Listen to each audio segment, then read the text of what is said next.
ಏನಪ್ಪ ನಿನ್ನ ಹೆಸರು? ಸರ್ ಶಮಂತ್ ಅಂತ. ಎಷ್ಟನೇ ಕ್ಲಾಸು? ಸರ್ ನಾ ಮೂರನೇ ತರಗತಿ. ಮೂರನೇ ತರಗತಿ ಓದ್ತಿದ್ಯಾ? ನೀನು ಏನೇನು ಇಟ್ಕೊಂಡು ಏನೇನು ವಸ್ತುಗಳು? ಸರ್ ಇದು ಅಯಸ್ಕ ಅಂತ. ಎಲ್ಲಿ ತೋರ್ಸು ಅಯಸ್ಕ ಅಂತ. ಅಯಸ್ಕ ಅಂತ. ಇನ್ನೊಂದೇನು ಕೈಲಿರೋದು? ಇದು ಸೂಜಿ. ಓ ಸೂಜಿ. ಮತ್ತೆ ಬೆಂಡು. ಸರ್ ಇದು ತಟ್ಟೆಗೆ ನೀರು ಹಾಕಿದೆ. ಏನು ಪ್ರಯೋಗದ ನಿಂದ ಹೆಸರು? ಪ್ರಯೋಗದ ಹೆಸರು? ದಿಕ್ಸೂಚಿ. ದಿಕ್ಸೂಚಿ. ಓಹೋ ದಿಕ್ಸೂಚಿ ಮಾಡ್ತೀಯಾ? ತೋರ್ಸಿ ಏನು ಮಾಡ್ತೀಯಾ? ಇದು ಸಮುದ್ರ. ನಾನು ಸಮುದ್ರದ ಮಧ್ಯದಲ್ಲಿ ನಿಂತಿದ್ದೇನೆ. ಸಮುದ್ರದ ಮಧ್ಯದಲ್ಲಿ ನಿಂತೀಯಾ? ಸಮುದ್ರದ ಮಧ್ಯದಲ್ಲಿ ನಿಂತಿದ್ದಾಗ ಪೂರ್ವ, ಪಶ್ಚಿಮ, ಉತ್ತರ, ದಕ್ಷಿಣ, ವಾಯುವ್ಯ ಯಾವುದು ಗೊತ್ತಾಗಲ್ಲ. ಅದಕ್ಕೆ ನಾನು ದಿಕ್ಸೂಚಿ ಮಾಡ್ತಾ ಇದ್ದೀನಿ. ಓ ಸಮುದ್ರದ ಮಧ್ಯದಲ್ಲಿದ್ದಾಗ ದಿಕ್ಕುಗಳು ಗೊತ್ತಾಗಲಿಲ್ಲ ಮಕ್ಳು, ನಾವು ಯಾವ ಕಡೆಗೆ ಹೋಗ್ಬೇಕು ಅಂತ ಗೊತ್ತಾಗಲ್ಲ. ಅದಕ್ಕೆ ನೀನು ದಿಕ್ಸೂಚಿ ಮಾಡಿ ಯಾವ ದಿಕ್ಕು ಅಂತ ಕಂಡು ಹಿಡ್ಬಿಟ್ರೆ ನಾವು ಯಾವ ಕಡೆಗೆ ಹೋಗ್ಬೇಕು ಅಂತ. ಸರಿ, ಹೆಂಗ್ ಮಾಡ್ತೀವಿ ದಿಕ್ಸೂಚಿ ನೀನು? ಈಗ ಅದರಲ್ಲಿ ಏನು ಮಾಡ್ತಾ ಇದೀಯಾ? ಸರ್ ಉಜ್ಜುತ್ತಾ ಇದ್ದೀನಿ. ಏನ್ನ? ಸರ್ ಅಯಸ್ಕಾಂತದಿಂದ ಸೂಜಿನ. ಒಂದೇ ಕಡೆ ಉಜ್ತಾ ಇದೀಯಾ ಏನು ಇನ್ನು ಮುಂದೆ ಉಜ್ತಾ ಇದೀಯಾ? ಸರ್ ಒಂದೇ ಕಡೆ. ಉಜ್ಜು ಚೆನ್ನಾಗ.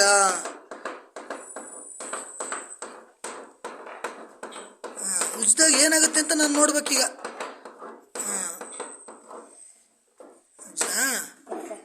ಸರ್ ಮ್ಯಾಗ್ನೆಟ್ ಆಗುತ್ತೆ ಇದು. ಹೌದಾ, ಮ್ಯಾಗ್ನೆಟ್ ಆತದು. ಈಗ ಏನು ಮಾಡ್ತೀಯ ನೀನು ಅದನ್ನ? ಸರಿಗೆ ಇಡ್ತೀನಿ ಈಗ. ಇಡು. ಓ ತಿರುಗ್ತೈತೆ. ಓ ತಿರುಗಿ ನಿಂತ್ಕಂತು. ಏನು ಗೊತ್ತಾಗುತ್ತೆ ಇದ್ರಾಗ ಈಗ? ಸರ್ ಇದರಲ್ಲಿ ಅಯಸ್ಕಾಂತಕ್ಕೆ ಎರಡು ದಿಕ್ಕುಗಳು ಇರ್ತವೆ. ಒಂದು ಉತ್ತರ, ಒಂದು ದಕ್ಷಿಣ. ಈಗ ಇದು ಹೆಂಗ್ ಗೊತ್ತಾಗುತ್ತೆ ಈಗ ಇದ್ರಲ್ಲಿ?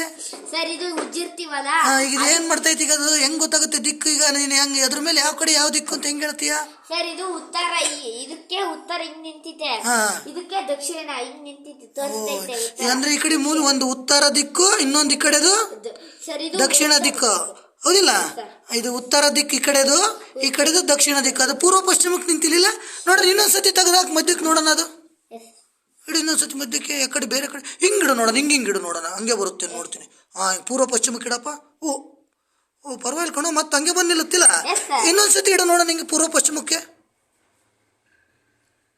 ಓ ಮತ್ತು ತಿರ್ಗಿ ಹಂಗೆ ನಿಲ್ತಿಲ್ಲ. ಓ ಹಂಗಾರೆ ಉತ್ತರ ಮತ್ತು ದಕ್ಷಿಣ ದಿಕ್ಕಿಗೆ ನಿಲ್ತಿತ್ತಿಲ್ಲ ಇದು. ಹಂಗಂದ್ರೆ ಅಲ್ಲಿ ಸಮುದ್ರದೊಳಗಡೆ ಮೀನುಗಾರರು ಇರ್ತಾರಲ್ಲ, ಅವ್ರಿಗೆ ಉತ್ತರ ದಕ್ಷಿಣ ದಿಕ್ಕು ಗೊತ್ತಾಗಲ್ಲ. ಅದಕ್ಕೆ ಈಗ ಇದರಿಂದ ಸರ್ ದಿಕ್ಸೂಚಿಯಿಂದ ನಾವು ಬಳಸ್ಕೊಂಡು ದಿಕ್ಕುಗಳು ಕಂಡುಹಿಡಿಬೋದಾ? Very good.